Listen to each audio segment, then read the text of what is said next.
Hi hello ಎಲ್ಲರಿಗೂ ನಮಸ್ಕಾರ. ನಾನು ನಿಮ್ಮ ಅನಾಮಿಕಾ ಅನು. ಅಭಿವ್ಯಕ್ತಿ ಕಥಾಲೋಕಕ್ಕೆ ಸ್ವಾಗತ. ಇನ್ನೂ ಯಾರೆಲ್ಲ ಈ ಚಾನಲ್ಗೆ ಸಬ್ಸ್ಕ್ರೈಬ್ ಆಗಿಲ್ಲ, ದಯವಿಟ್ಟು ಸಬ್ಸ್ಕ್ರೈಬ್ ಮಾಡಿಕೊಂಡು ಪ್ರೋತ್ಸಾಹ ನೀಡಿ. ಕತೆಗಳನ್ನು ಕೇಳಿ ಇಷ್ಟವಾದರೆ ಲೈಕ್ ಕೊಟ್ಟು ಕಮೆಂಟ್ ಮಾಡಿ ಹೆಚ್ಚು ಹೆಚ್ಚು ಶೇರ್ ಮಾಡುವುದರ ಮೂಲಕ ನಮಗೆ ಮತ್ತಷ್ಟು ಪ್ರೋತ್ಸಾಹ ನೀಡೋದನ್ನು ಮರಿಬೇಡಿ.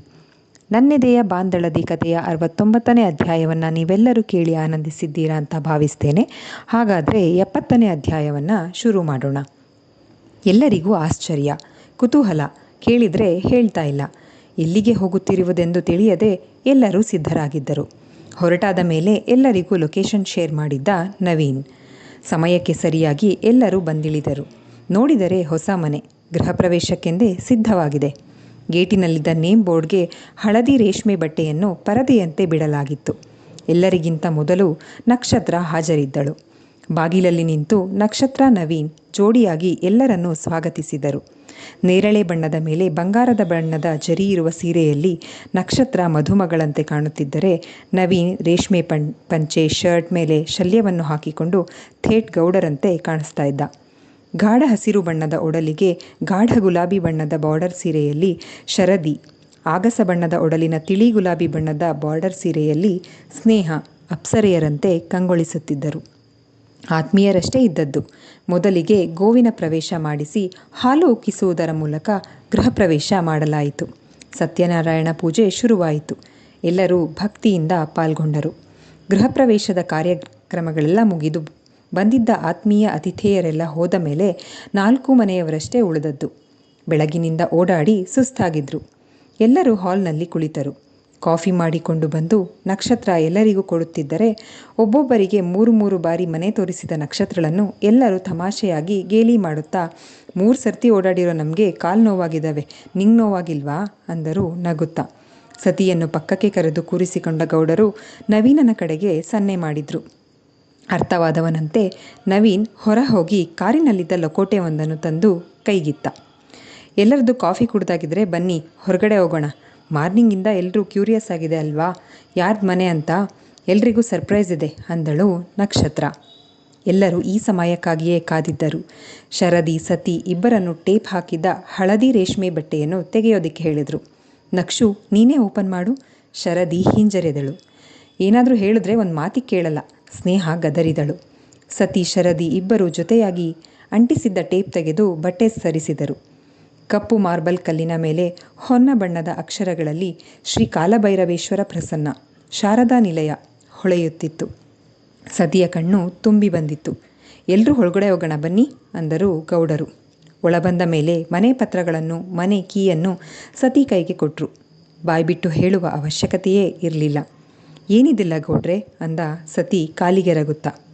ಏನು ಅಂದರೆ, ನಿಮ್ಮಪ್ಪ ತಗೊಂಡಿದ್ದ ಸೈಟ್. ಮಗನಿಗೆ ಅಂತ ಆಸ್ತಿ ಪಾಲು ಕೊಡಲ್ಲ ಅನ್ನೋದಕ್ಕೆ ಅವ್ರು ಯಾರು?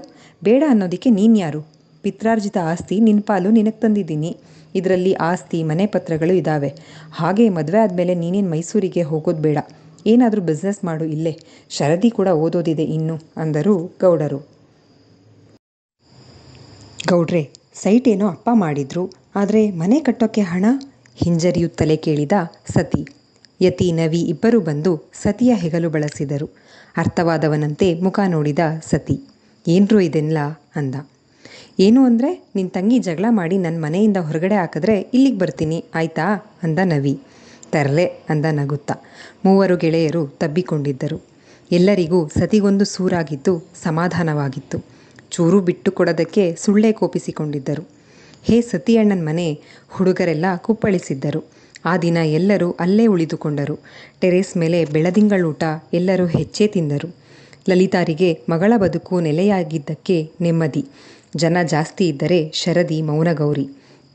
ಮೊದಲೇ ಗೌಡರದ್ದು ದೊಡ್ಡ ಕುಟುಂಬ. ಹಿರಿ ಸೊಸೆಯಾಗಿ ಬರುವ ನಕ್ಷತ್ರ ಮತ್ತಷ್ಟು ಕುಟುಂಬವನ್ನು ಬೆಸೆಯುತ್ತಿದ್ದುದು ಸುಧಾರಿಗೆ ಸಮಾಧಾನವಾಗಿತ್ತು. ಮಗ ಗಂಡನ ಇಷ್ಟಕ್ಕೆ ವಿರುದ್ಧವಾಗಿ ನಡೆದುಕೊಳ್ಳಲು ಇಷ್ಟವಿಲ್ಲದೆ ನಕ್ಷತ್ರಗಳನ್ನು ಒಪ್ಪಿಕೊಂಡಿದ್ದ ಸುಧಾರಿಗೆ ಚಿಕ್ಕ ಕುಟುಂಬದಲ್ಲಿ ಬೆಳೆದ ಹುಡುಗಿ. ನಮ್ಮದು ದೊಡ್ಡ ಮನೆ, ರೀತಿ ರಿವಾಜುಗಳು ಹೆಚ್ಚು. ಹೇಗೊಂದ್ಕೋತಾಳೋ, ಸಾಲದಕ್ಕೆ ಮನೆ ಹಿರಿ ಸೊಸೆ ಬೇರೆ. ಹಿಂದೆಯೇ ಸಾಲಾಗಿ 3 ಜನ ಗಂಡ್ಮಕ್ಳಿದ್ದಾರೆ. ನವೀನನಿಗೆ ಹೆಂಡತಿಯಾಗಷ್ಟೇ ಅಲ್ಲ, ಮನೆ ಹಿರಿ ಸೊಸೆಯಾಗಿ ಮೈದುನರ ಜವಾಬ್ದಾರಿ ಹೊರಬೇಕಾಗಿದೆ. ನಿಭಾಯಿಸುವಳೆ ಈ ಎಳೆ ಹುಡುಗಿ ಆತಂಕವಿದ್ದೇ ಇತ್ತು. ಸತಿಯ ಮದುವೆ ವಿಷಯದಲ್ಲಿ ನಕ್ಷತ್ರ ನಡೆದುಕೊಂಡ ರೀತಿ ನೋಡಿ ದೊಡ್ಡ ಆತಂಕವೊಂದು ದೂರಾದಂತೆ ಹಗುರಾಗಿದ್ದರು ಅವರು. ನಿಟ್ಟುಸಿರು ಬಿಟ್ಟ ತಾಯಿಯನ್ನು ಗಮನಿಸಿದ ನವೀನ್ ಪ್ರತ್ಯೇಕವಾಗಿ ಕೇಳಿದ. ಇರುವ ವಿಷಯವನ್ನೇ ಹೇಳಿ, ಈಗೇನೂ ಭಯ ಇಲ್ಲ, ನನ್ನ ಸೊಸೆ ನಿಭಾಯಿಸ್ತಾಳೆ ಅಂದರು ಹೆಮ್ಮೆಯಿಂದ. ದಿನಗಳೆಲ್ಲ ಕ್ಷಣಗಳಂತೆ ಉರುಳುತ್ತಿದ್ದವು. ಫಸ್ಟ್ ಇಯರ್ ಎಕ್ಸಾಮ್ಸ್ಗಳು ಮುಗ್ದಿದ್ವು. ಮದುವೆ ಸಂಭ್ರಮ ಶುರುವಾಗಿತ್ತು. ಸತಿ ಶರದಿ ಇಬ್ಬರು ವಿಜೃಂಭಣೆಯ ಮದುವೆ ಬೇಡವೆಂದೇ ಹೇಳಿದ್ದರು. ಅವರಿಷ್ಟದಂತೆ ಈಶ್ವರನ ದೇವಸ್ಥಾನದಲ್ಲಿ ಮದುವೆ ಹಾಗೂ ಸಂಜೆ ಆಪ್ತೇಷ್ಟರಿಗೆಲ್ಲ ಹೋಟೆಲ್ನ ಪಾರ್ಟಿ ಹಾಲ್ ಒಂದರಲ್ಲಿ ಗ್ರ್ಯಾಂಡ್ ರಿಸೆಪ್ಷನ್ನನ್ನು ಇಟ್ಕೊಳ್ಳಲಾಗಿತ್ತು.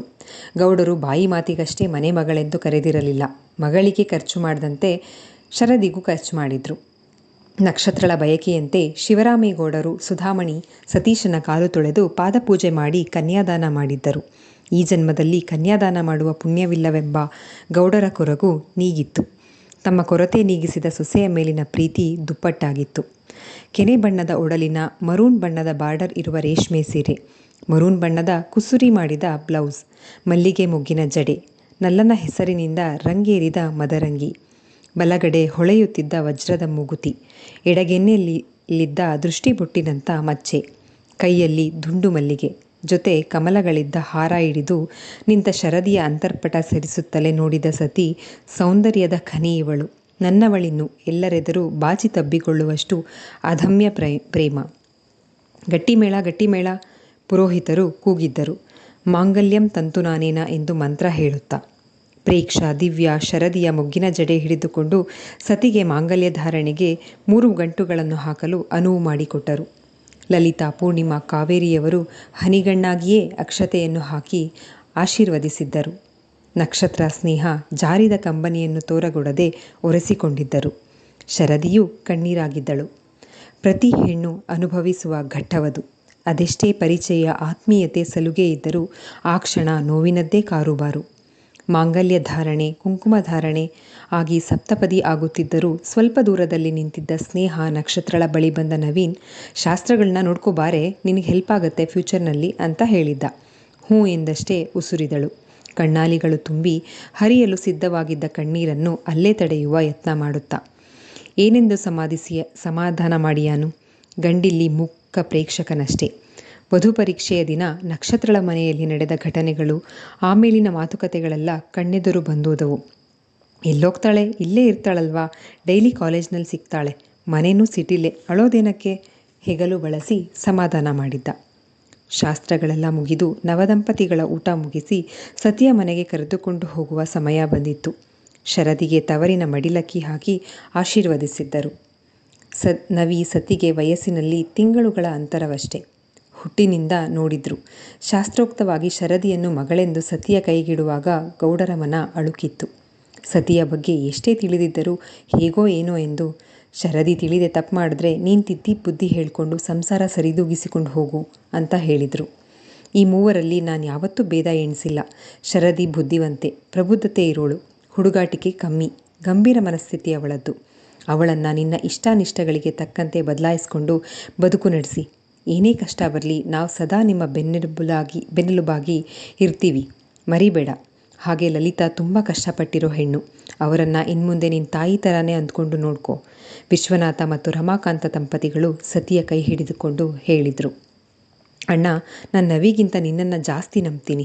ನಿನ್ನ ಜೊತೆ ಇದ್ದರೆ ಶರು ಸುಖವಾಗಿ ನೆಮ್ಮದಿಯಾಗಿರ್ತಾಳೆ ಅನ್ನೋ ನಂಬಿಕೆ ನಂದು. ಅದಕ್ಕೋಸ್ಕರನೇ ಇಬ್ಬರಿಗೂ ಬಲವಂತ ಮಾಡಿದ್ದೀನಿ. ಚೆನ್ನಾಗಿ ನೋಡ್ಕೋತೀಯಾ ಅಂತ ನಂಬಿದ್ದೀನಿ ಅಂದಳು ನಕ್ಷತ್ರ. ಹಳೆ ಮಾಡೆಲ್ ಇದು, ನೀವೇ ಅಡ್ಜಸ್ಟ್ ಮಾಡ್ಕೊಂಡು ಹೋಗಿ. ಹೇಗೋ ಸನ್ಯಾಸಿ ಆಗೋಳನ್ನ ತಪ್ಪಿಸಿ ಪುಣ್ಯ ನಮಗೆ ಬಂದಿದೆ. ಆಮೇಲೆ ಚೂರು ಎಡವಟ್ಟಾದರೂ ಮತ್ತೆ ಯಾವುದಾದ್ರೂ ಮಠ ಸೇರ್ಕೋತಾಳೆ. ನಮ್ಮ ಪುಣ್ಯ ನಮಗೆ ಇರೋ ಥರ ಕಾಪಾಡಿ ಸತೀಶ್ ಅಂದ ಸ್ನೇಹ. ಐ ಹೋಪ್ ನೀವಿಬ್ಬರು ಬೆಸ್ಟ್ ಕಪಲ್ಸ್ ಥರ ಚೆನ್ನಾಗಿರ್ತೀರ ಮನ ತುಂಬಿ ಹಾರೈಸಿದ್ದಳು. ಲಲಿತಾರದ್ದು ಮೂಕರೋಧನೆ. ನನ್ನಂತಾಗದಿರಲಿ ಮಗಳ ಬದುಕು. ಆಶಯ ಒಂದೇ, ಅಳಿಯನ ಕೈ ಹಿಡಿದುಕೊಂಡಿದ್ದರಷ್ಟೇ. 1000 ಕೋರಿಕೆಗಳಿದ್ದವು ಆ ಒಂದು ಸ್ಪರ್ಶದಲ್ಲಿ. ನೀವೆಲ್ಲ ಹೀಗೆ ಹೇಳ್ತಾ ಇದ್ದರೆ ನಾವು ಹೊರಗಿನವನು ಅಂತ ಅನಿಸುತ್ತೆ. ನಂಗೆ ತಾನೇ ನಿಮ್ಮನ್ನೆಲ್ಲ ಬಿಟ್ಟರೆ ಯಾರಿದ್ದಾರೆ ಹೇಳಿ? ನಿಮ್ಮಲ್ಲೊಬ್ಬ ನಾನು. ಶರದಿನ ನನ್ನ ಕಣ್ಣಲ್ಲಿ ಕಣ್ಣಿಟ್ಕೊಂಡು ಕಾಪಾಡ್ಕೋತೀನಿ ಅಂದ ಸತೀಶ್. ಶರದಿಯ ದುಃಖದ ಕಟ್ಟೆ ಒಡೆದಿತ್ತು. ತಾಯಿಯನ್ನು ತಬ್ಬಿಕೊಂಡು ಮನಸಾರೆ ಅತ್ತು ಬಿಟ್ಟಳು. ಗೌಡರ ಫ್ಯಾಮಿಲಿ ನವ ವಧುವರರನ್ನು ಬಿಟ್ಟು ಉಳಿದವರೆಲ್ಲ ಮೊದಲು ಸತಿಯ ಮನೆಗೋಗಿ ಎಲ್ಲ ವ್ಯವಸ್ಥೆಯನ್ನು ಮಾಡಿಕೊಂಡಿದ್ರು. ಸ್ನೇಹ ನಕ್ಷತ್ರ ಆರತಿ ಮಾಡಿದ್ರು. ಸೇರೊದ್ದು ಶರದಿ ಸತಿಯ ಮನದ ರಾಣಿಯಾಗಿ ಅಧಿಕೃತವಾಗಿ ಆಗಮಿಸಿದ್ದಳು.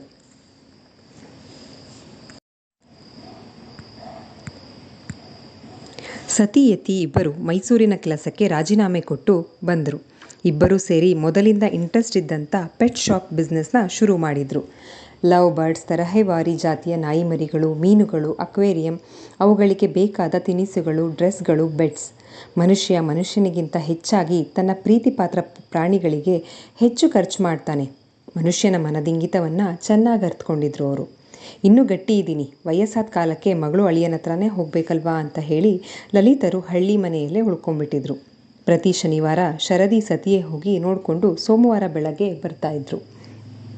ಗೌಡರು, ವಿಶ್ವನಾಥರು ಯಾರೇ ಸಿಟಿಗೆ ಬಂದರೂ ಸತಿಯ ಮನೆಗೆ ಹೋಗಿಯೇ ಬರ್ತಾ ಇದ್ದಿದ್ದು. ಯಾರಿಲ್ಲವೆಂದುಕೊಂಡು ಒಂಟಿಯಾಗಿ ಬೆಳೆದ ಶರದಿಗೆ ಈಗ ತುಂಬು ಕುಟುಂಬ ಸಿಕ್ಕಿದ ಹಾಗಾಗಿತ್ತು. ಮೊದಲೇ ಪಾಕಪ್ರವೀಣೆ ಶರದಿ. ಅವಳ ಆರೈಕೆಯಲ್ಲಿ ಸತಿಯ ಅಂದ ಹೆಚ್ಚುತ್ತಿತ್ತು. ಗೃಹಸ್ಥಾಶ್ರಮದ ಕಳೆ ಇಬ್ಬರ ಮುಖದಲ್ಲೂ ಗೋಚರವಾಗುತ್ತಿತ್ತು. ಹೋಟೆಲ್ಗಳಿಗೆ ಹೋಗುವುದನ್ನು ಬಿಟ್ಟಿದ್ದರೂ ಶರದಿಯೇ ಎಲ್ಲರಿಗೂ ರುಚಿ ರುಚಿಯಾಗಿ ಅಡುಗೆ ಮಾಡಿ ಬಡಿಸ್ತಾ ಇದ್ಲು. ಜೊತೆಗೆ ನಕ್ಷತ್ರ, ಸ್ನೇಹಾಗೆ ಕೂಡ ಅಡುಗೆ ಕಲಿಸ್ತಾ ಇದ್ಲು. ಗೆಳತಿಯ ಸಂತೃಪ್ತ ಜೀವನ ನೋಡಿ ಇಬ್ಬರಿಗೂ ನೆಮ್ಮದಿ. ಸ್ನೇಹ ಪ್ರೀತಿಯ ನಡುವೆ ಹೊಯ್ದಾಡುತ್ತಿದ್ದ ಸ್ನೇಹ ಯತಿಯರ ಸಂಬಂಧ ಪ್ರೀತಿ ಎಂದು ರುಜುವಾತಾಗಿತ್ತು. ಎರಡು ಜೋಡಿಗಳ ನಡುವಿನ ಹುಸಿ ಜಗಳ, ತುಸು ಕೋಪವನ್ನು ರಾಜಿ ಮಾಡುವುದರಲ್ಲಿ ಶರದಿ ಸತಿಗೆ ಸಾಕಾಗಿ ಹೋಗ್ತಾ ಇತ್ತು. ನವೀನ್ ಆಜ್ಞೆಯನ್ನು ಚಾಚು ತಪ್ಪದೆ ಉತ್ತಮ್ ಪಾಲಿಸ್ತಿದ್ದ. ಹಾಗೆಂದ ಮಾತ್ರಕ್ಕೆ ನವೀನ್ ಏನು ಕಣ್ಮುಚ್ಚಿ ಕುಳಿತಿರಲಿಲ್ಲ. ಅನುಮಾನದ ಒಂದು ಕಣ್ಣು ಯಾವಾಗಲೂ ಉತ್ತಮ್ ಮೇಲೆ ಇದ್ದೇ ಇರ್ತಾ ಇತ್ತು. ಶರದಿಯ ದಾರಿಯನ್ನು ಪ್ರೇಕ್ಷಾ ಹಿಡಿದಿದ್ಲು. ಪ್ರೇಕ್ಷಾಳ ಜೀವನ ಶೈಲಿಯೇ ಬದಲಾಗಿ ಹೋಗಿತ್ತು. ಕಾಲೇಜು, ಮನೆ, ದೇವಸ್ಥಾನ ಬಿಟ್ಟರೆ ಅಪರೂಪಕ್ಕೊಮ್ಮೆ ಶರದಿಯ ಮನೆ, ಉಡುಗೆ ತೊಡುಗೆಗಳೂ ಬದಲಾಗಿದ್ವು. ಸತಿ ಶರದಿ ಒಲವಿನಲ್ಲಿ ಮಿಂದೇಳುತ್ತಾ ಒಬ್ಬರಿಗೊಬ್ಬರು ಅನ್ಯೋನ್ಯತೆಯಿಂದ ಹೊಂದಿಕೊಂಡು ಹೋಗುವುದನ್ನು ನೋಡೋದಕ್ಕೆ ಎರಡು ಕಣ್ಣು ಸಾಲದು. ಮಾದರಿ ಜೋಡಿಗಳು ಅವರು. ನವೀನ್ ತನ್ನ ಲವ್ ಜರ್ನಿಯನ್ನು ಮನಸ್ಫೂರ್ತಿಯಾಗಿ ಸವಿಯುತ್ತಿದ್ದ. ಮೊದಲೇ ನೋಡಿದವರ ದೃಷ್ಟಿ ತಾಕುವಂಥ ಕಪಲ್ಸ್.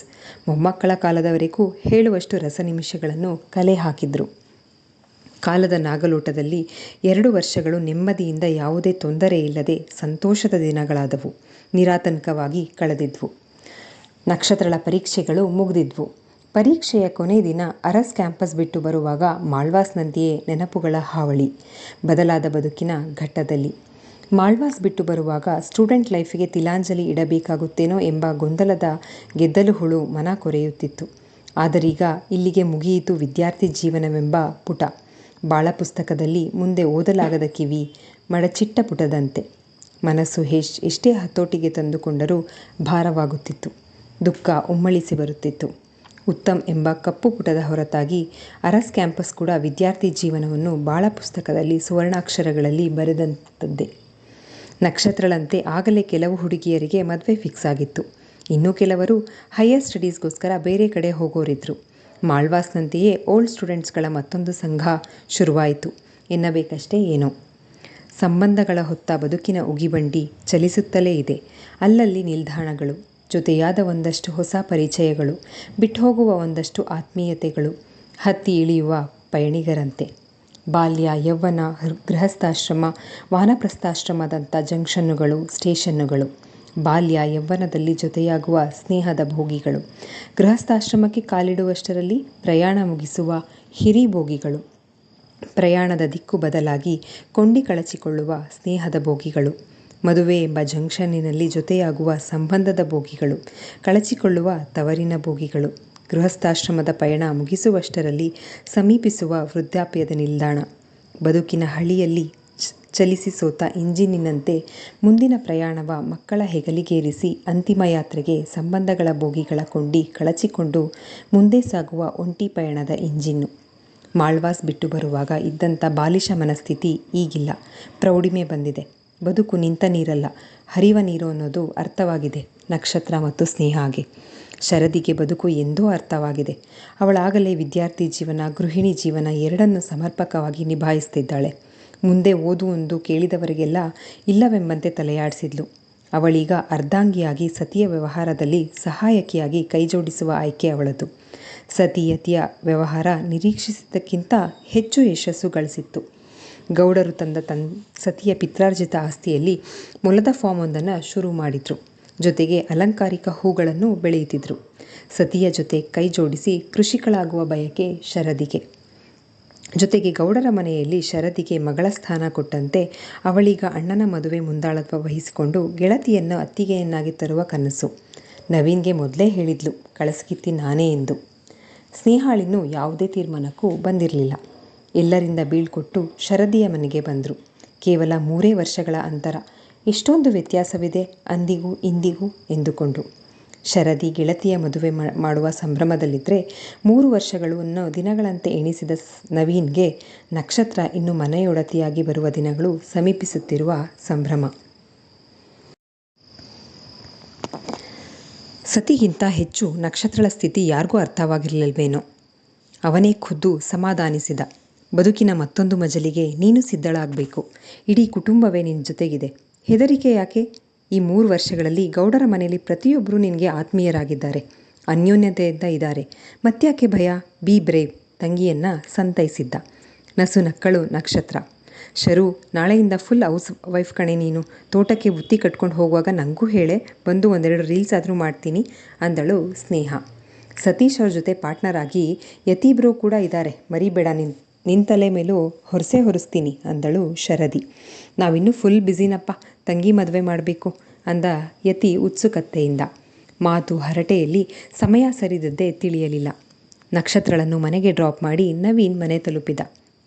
ನಕ್ಷತ್ರಳ ಎಕ್ಸಾಮ್ಸ್ ಮುಗಿದು ವಾರ ಕಳೆದರೂ ನವೀನ್ ಮನೆಯಲ್ಲಿ ಎಲ್ಲವೂ ಮೊದಲಿನಂತೆ, ಯಾವುದೇ ವಿಶೇಷದ ಮಾತಿಲ್ಲ. ಇದೇನು ಚುಕಿ ಎಕ್ಸಾಮ್ಸ್ ಮುಗಿದ್ರೆ ಸಾಕು ಅಂತ ನಾನು ಬಕಪಕ್ಷಿ ಥರ ಕಾಯ್ತಾ ಇದ್ದರೆ ಯಾರೂ ಮನೆಯಲ್ಲಿ ಮದುವೆ ವಿಷಯನೇ ಮಾತಾಡ್ತಿಲ್ವಲ್ಲ? ಬಾಯಿ ಬಿಟ್ಟು ಹೇಳೋಕೆ ನಾಚಿಕೆ, ಸಂಕೋಚ ನವೀನ್ಗೆ. ಆದರೂ ಇಂಡೈರೆಕ್ಟಾಗಿ ಊಟದ ಸಮಯದಲ್ಲಿ ಮನೆಯವರೆಲ್ಲ ಇದ್ದಾಗ ನಕ್ಷತ್ರಳ ಎಕ್ಸಾಮ್ಸ್ ಮುಗ್ದಿದ್ದಾವೆ ಎಂದು ಸೂಚ್ಯವಾಗಿ ಹೇಳ್ದ. ನಿರೀಕ್ಷಿಸಿದಂಥ ಯಾವುದೇ ಪ್ರತಿಕ್ರಿಯೆ ಇಲ್ಲ. ಹೌದಾ ಎಂದು ಸಂಬಂಧವೇ ಇಲ್ಲದವರಂತೆ ಸುಮ್ಮನಾಗಿದ್ರು. ಮತ್ತೊಂದು ವಾರ ಹೀಗೆ ಕಳೆಯಿತು. ನವೀನ್ಗೆ ಸಮಾಧಾನವಿಲ್ಲ. ಮನೆಯಲ್ಲಿ ಸಣ್ಣ ಪುಟ್ಟ ವಿಷಯಗಳಿಗೆಲ್ಲ ಹುಡುಗರ ಮೇಲೆ ರೇಗಾಡ್ತಿದ್ದ. ಬೆಳಗಿನ ತಿಂಡಿ ರೆಡಿ ಇದ್ದರೂ ಲೇಟ್ ಆಯ್ತೆಂದು ಹಾಗೆ ಹೋಗ್ತಿದ್ದ. ರಾತ್ರಿ ಬಂದವನೇ ಊಟ ಹೊರಗಡೆ ಆಯಿತೆಂದು ಹೇಳುತ್ತಿದ್ದ. ಮಾವನಿಗಾದರೂ ಕಾಲ್ ಮಾಡೋಣವೆಂದು ಅದೆಷ್ಟೋ ಬಾರಿ ಮೊಬೈಲ್ ಕೈಗೆತ್ತಿಕೊಂಡು ಬೇಡ, ನಾನೇ ಕೇಳೋದು ಚೆನ್ನಾಗಿರಲ್ಲ ಅಂದ್ಕೊಂಡು ಸುಮ್ಮನೆ ಆಗ್ತಾಯಿದ್ದ. ನಕ್ಷತ್ರಳ ಬಳಿ ನಿನ್ನ ಎಕ್ಸಾಮ್ಸ್ ಮುಗ್ದಿದೆ ಅಂತ ಮನೇಲಿ ಹೇಳಿದೆಯಾ ಅಥವಾ ಇಲ್ವಾ? ಹೇಳಿಲ್ಲ ಅಂದರೆ ಹೇಳೇ ಅಂತ ಒತ್ತಾಯಿಸಿದ್ದ. ಹೋಗೋ, ಈಗಷ್ಟೇ ಎಜುಕೇಷನ್ ಮುಗಿಸಿದ್ದೀನಿ, ಐ ನೀಡ್ ರೆಸ್ಟ್. ಸಡನ್ಲಿ ಮದುವೆ ಅಂದರೆ ಮತ್ತೆ ಬ್ಯುಸಿ ಆಗಬೇಕಾಗುತ್ತೆ ಸೋಮಾರಿಯಂತೆ ಉತ್ತರಿಸಿದ್ದಳು ನಕ್ಷತ್ರ. ಚೈಲ್ಡ್ ಚಪಾತಿ ನೀನು, ಬೈದು ಕಾಲ್ ಡಿಸ್ಕನೆಕ್ಟ್ ಮಾಡಿದ್ದ. ಆ ದಿನ ರಾತ್ರಿ ತಡವಾಗಿಯೇ ಮನೆಗೆ ಬಂದ. ಮನೆಯವರೆಲ್ಲ ಆಗಲೇ ಊಟ ಮುಗಿಸಿ ಹಾಲ್ನಲ್ಲಿ ಕುಳಿತಿದ್ರು. ವೀಳ್ಯ ಜೋಡಿಸಿ ಕೊಡುತ್ತಿದ್ದ ಸುಧಾಮಣಿ, ಫ್ರೆಶಪ್ ಆಗಿ ಬಾರೋ, ಊಟ ಮಾಡುವಂತೆ ಅಂದರು. ಮಹಡಿ ಮೆಟ್ಟಲಿನ ಹತ್ತುತ್ತಿದ್ದ ನವೀನ್ ಹಿಂದಕ್ಕೆ ತಿರುಗಿ ಎಲೆಗೆ ಸುಣ್ಣ ಹಚ್ಚುತ್ತಿದ್ದ ತಾಯಿಯನ್ನು ನೋಡಿ, ಊಟ ಹೊರಗಡೆ ಆಯಿತು, ನನಗೂ ವೀಳ್ಯ ಬೇಕು ಅಂದ. ಚಿಕ್ಕವನಿದ್ದಾಗ ಚಾಕ್ಲೇಟ್ ಕೊಡಿಸಿ ಅಂತ ಮುಖ ಊದಿಸಿಕೊಂಡು ಕೇಳ್ತಾ ಇದ್ದ ಹಾಗೆ. ಸಿಟಿಲಿ ಹೋಟೆಲ್ಸ್ಗಳಿಗಿಂತ ಜಾಸ್ತಿ ಪಾನ್ ಶಾಪ್ಗಳಿದ್ದಾವೆ, ತಿನ್ನೋ ಕೇಳು ಸುಧಾ ನಿನ್ನ ಮಗಂಗೆ ಅಂದರು ಗೌಡರು ಮಡದಿ ಜೋಡಿಸಿಕೊಟ್ಟ ವೀಳ್ಯ ಸವಿಯುತ್ತಾ. ದಡದಡನೆ ಮೆಟ್ಟಿಲಿಳಿದು ಬಂದು ತಂದೆಯ ಪಕ್ಕ ಕುಳಿತು, ಸ್ವಾರ್ಥಿಗಳು ನೀವು, ನಿಮಗೆ ಮಾತ್ರ ನಿಮ್ಮ ಹೆಂಡತಿ ವೀಳ್ಯ ಜೋಡಿಸ್ಕೊಡ್ಬೇಕು, ನಾನು ಮಾತ್ರ ಪಾನ್ ಶಾಪಲ್ಲಿ ದುಡ್ಡು ಕೊಟ್ಟು ತಿನ್ನಬೇಕಾ ಅಂದ. ತೇಟ್ ಚಿಕ್ಕವನಿದ್ದಾಗ ಸೈಕಲ್ ಕೊಡಿಸುವಂತೆ, ನೀವು ಮಾತ್ರ ಬೈಕಲ್ಲಿ ಓಡಾಡ್ತೀರಾ, ನಾನು ಮಾತ್ರ ನಡ್ಕೊಂಡು ಓಡಾಡಬೇಕಾ, ಸೈಕಲ್ ಕೊಡಿಸಿ ಎಂದು ದುಂಬಾಲು ಬೀಳುತ್ತಿದ್ದಂತೆ. ಮನೆಯವರೆಲ್ಲ ಒಟ್ಟಿಗೆ ಪಳ್ಳನೆ ನಕ್ಕರು. ನವೀನ್ಗೆ ಅವಮಾನವಾದಂತಾಯಿತು. ನಗ್ಬೇಡಿ, ಯಾಕೆ ನಗ್ತಿದ್ದೀರಾ? ಚುಕ್ಕಿ ಎಕ್ಸಾಮ್ಸ್ ಮುಗಿದು 15 ದಿನ ಆಯಿತು, ಗೊತ್ತಿದೆಯಾ ಇನ್ನೂ? ಸುದ್ದಿನೇ ಇಲ್ಲ, ಸೈಲೆಂಟಾಗಿದ್ದೀರಾ ಅಂತ ಕೇಳಿದ್ದ. ನಾವೇನು ಸೈಕಾಲಜಿಸ್ಟಾ ಏನೋ, ನಿಮ್ಗಳ ಮನಸ್ಸಲ್ಲಿ ಏನಿದೆ ಅಂತ ತಿಳ್ಕೊಂಡು ಮುಂದುವರಿಯೋಕೆ ಏನೋ ಮುಂದಕ್ಕೆ ಓದಿಸ್ತೀಯೇನೋ ಅಂದ್ಕೊಂಡ್ವಿ ಅಂದರು ಸದಾನಂದರು. ಮದುವೆ ಅಂದರೆ ಏನು, ನಿನ್ನ ಬಸ್ನಲ್ಲಿ ನೋಡ್ದಂಗೆ ಕ್ಯಾಂಟೀನಲ್ಲಿ ಮದುವೆ ಆಗ್ತೀನಿ ಅಂದಾಗ ಈಗ ಜ್ಯೇಷ್ಠ ನಡೀತಿದೆ, ಇಬ್ಬರೂ ಜ್ಯೇಷ್ಠರೇ ಆಗಿರೋದ್ರಿಂದ ಮದುವೆ ಮಾಡೋ ಹಾಗಿಲ್ಲ, ಏನಿದ್ರೂ ಶ್ರಾವಣಕ್ಕೇನೆ ಅಂದರು ಗೌಡರು. ಅದ್ಯಾವಾಗ ಬರೋದು? ಮತ್ತಷ್ಟು ದಿನ ಕಾಯಬೇಕೆಂದು ನಿರಾಸೆಯಾಗಿತ್ತು ನವೀನ್ಗೆ. ನಾಲ್ವರು ಮುಖ ನೋಡಿಕೊಂಡು ನಗ್ತಾ, ಮುಂದಿನ ವಾರ ದಿನ ಚೆನ್ನಾಗಿದೆ, ವಿಶ್ವನಾಥ್ ಅವರಿಗೆ ಹೇಳಿದ್ದೀನಿ, ಮನೆಗೆ ಬನ್ನಿ ಡೇಟ್ ಫಿಕ್ಸ್ ಮಾಡೋಣ ಅಂತ ಸದಾನಂದರು ಹೇಳಿದರು. ಮಾವನೇ ಇಲ್ಲಿಗೆ ಬರ್ತಾರಾ? ನಾವೇ ಅಲ್ಲಿಗೆ ಹೋಗಿದ್ರಾಗ್ತಿತ್ತು ರಾಗವೆಳೆದ ನವೀನ್. ಮತ್ತೇನೋ ರಾಗ ನಿಂದು ಗದರಿದರು ಸುಧಾಮಣಿ ಪ್ರೀತಿಯಿಂದ. ಅಕ್ಕ, ಅಲ್ಲಿ ಹೋದರೆ ನಕ್ಷುನೂ ಇರ್ತಾಳೆ ಅಂತ, ಇಲ್ಲಾದರೆ ಅವಳು ಬರೋ ಹಾಗಿಲ್ವಲ್ಲ ಅದಕ್ಕೆ ಅಂದರು ತಾರಾ. ಚಿಕ್ಕಮ್ಮ, ಸೋ ಸ್ವೀಟ್ ಆಫ್ ಯು. ಹೂ ಮುತ್ತನ್ನೆಸೆದಿದ್ದ ತಾರಾರ ಕಡೆಗೆ ನವೀನ್. ನಿಂಗಷ್ಟೇ ಅಲ್ಲ, ನಮಗೂ ಲಕ್ಷ್ಮಿನ ಎಷ್ಟು ಬೇಗ ಸೊಸೆ ಮಾಡ್ಕೊಂಡು ಮನೆ ಕರ್ಕೊಂಡು ಬರ್ತೀವೋ ಅಂತ ಕಾಯ್ತಿದ್ದೀವಿ ಅಂದರು ಗೌಡರು. ಇಲ್ಲಿಗೆ ಈ ಸಂಚಿಕೆ ಮುಕ್ತಾಯವಾಯಿತು. ಈ ಸಂಚಿಕೆ ನಿಮ್ಮೆಲ್ಲರಿಗೂ ಇಷ್ಟವಾಗಿದೆ ಅಂತ ಭಾವಿಸ್ತೇನೆ. ದಯವಿಟ್ಟು ನಿಮ್ಮ ಅನಿಸಿಕೆ ಅಭಿಪ್ರಾಯಗಳನ್ನು ಕಮೆಂಟ್ ಸೆಕ್ಷನಲ್ಲಿ ಹಂಚ್ಕೊಳ್ಳೋದನ್ನು ಮರಿಬೇಡಿ. ಧನ್ಯವಾದಗಳು.